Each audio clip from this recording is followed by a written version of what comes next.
Continuamos con los videos de reseñas sobre la relación laboral. Este en particular tiene por objeto hacer referencia a la causal subjetiva o las causales subjetivas de poner término al contrato de trabajo, imputables en este caso al trabajador. Todo lo anterior con el objetivo de hacer una especie de repaso para la evaluación de mis alumnos de la asignatura Marco Jurídico para el Servicio Social. Para ello entonces vamos a partir con el análisis del artículo 160 del Código del Trabajo. Estas causales de término son hechos o acontecimientos que se les atribuye a las personas, ¿no es cierto? O algún tipo de conducta que emana del trabajador y que habilita o faculta al empleador para poner término al contrato de trabajo.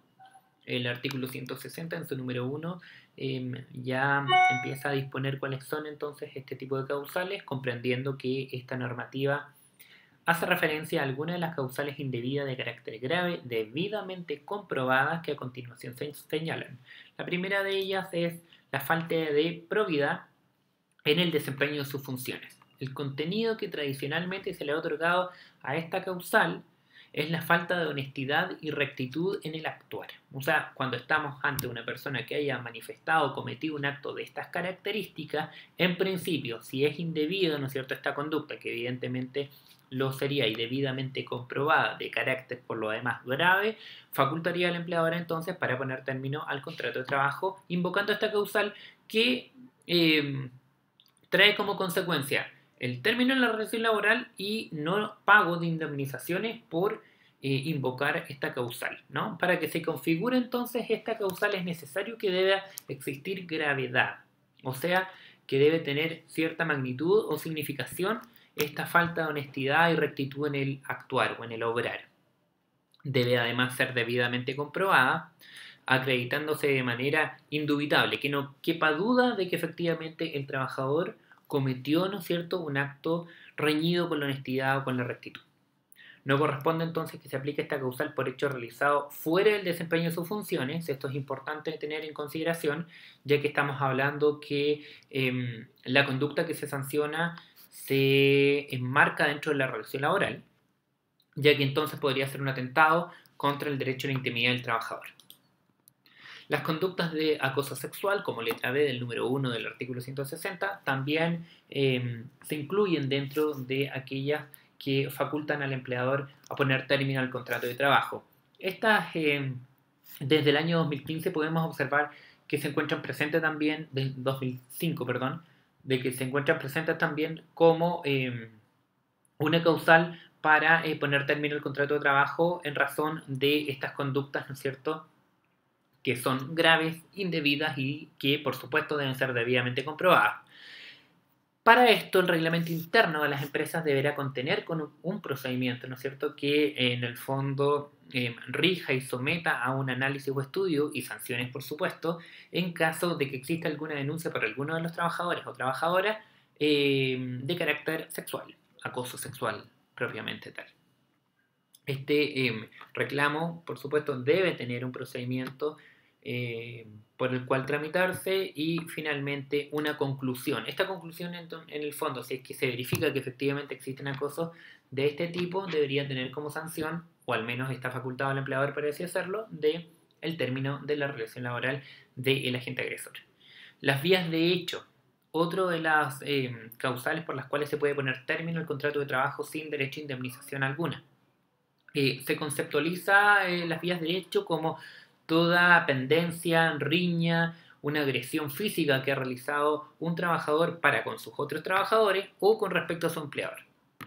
Entonces también debe revestir gravedad y por supuesto estar debidamente comprobada. Si es así, se le podrá poner término al contrato de trabajo a el agresor. Otra de las causales que podemos observar en el número 1 del artículo 160 del Código del Trabajo como causales objetivas es la injuria proferida por el trabajador al empleador. En el fondo, para que comprendamos bien en qué consiste esto, deberíamos tener en consideración expresiones que agravian al otro, ¿no es cierto? Por medio de la palabra o tal vez por medio de alguna obra también. tiene que tener las mismas características que el caso anterior, o sea, debe revestir gravedad, por supuesto, debe estar debidamente comprobada y si es que fuese el caso, habilitará también entonces a el empleador para poner término al contrato de trabajo. Otra de las causales que también se encuentran en el mismo número 1 del artículo 160 del Código del Trabajo es la conducta inmoral del trabajador que afecte a la empresa. En este caso, la conducta inmoral debe ser grave, debidamente comprobada y que afecta a la empresa donde desempeña funciones o labores el trabajador despedido. Conducta inmoral en el fondo, o deberíamos comprender por tal, como aquellas acciones o omisiones que se opongan de un modo habitual a lograr de un determinado colectivo de personas, ¿no es cierto? Y que en general, cuando se obra de esta manera, tiene como consecuencia o están revestidas por una sanción de carácter social. La intromisión, por ejemplo, en la vida privada constituye una vulneración al derecho a la intimidad y está protegido por el ordenamiento jurídico. Por ende, también deberíamos ver correctamente cuándo es posible la aplicación de esta causal para poner término al contrato de trabajo sin que, por supuesto, vaya a afectar, eventualmente, ¿no?, el derecho del trabajador. La afección, ¿no es cierto?, de la empresa donde se desempeña el trabajador debe ser objetiva. Además, continuando con este artículo 160, en su número 2, observamos otra de las causales por las cuales puede poner término al contrato de trabajo el empleador sin pago de indemnización alguna. Y es las negociaciones que se ejecuten por parte del trabajador dentro del giro del negocio. Esto también lo habíamos visto en clases, hubo bastantes preguntas al respecto. Se requieren en el fondo para que estemos frente a esta causal, primero que el trabajador realice negociaciones dentro del giro del negocio, lo dice el propio artículo, que estas negociaciones hubieran sido prohibidas en el contrato de trabajo de forma específica, como segundo requisito. ¿Por medio de qué? De un tipo de cláusula, ¿no es cierto?, en el cual explícitamente quede claro que no puede ejercer lo que se le está reclamando. Y producto de lo anterior, entonces, por lo demás, en razón o vinculado a este artículo, se le podrá poner término al contrato de trabajo a ese trabajador. Se ha entendido también por parte de jurisprudencia y de la doctrina que incluye aquellas actividades de competencia desleal. También entonces debemos comprender que podría configurar esta causal de término de contrato de trabajo. El artículo 160 en su número 3 también contempla otra causal de término de contrato de trabajo, que es la no concurrencia del trabajador a sus labores. Es otra de las formas en las cuales se puede poner término al contrato de trabajo. Cuando durante 2 días seguidos, 2 lunes en el mes o en un total de 3 días durante igual periodo de tiempo. Asimismo, la falta injustificada o sin aviso previo de parte del trabajador que tuviera a su cargo una actividad, faena o perturbación que perturbe gravemente la marcha de la obra.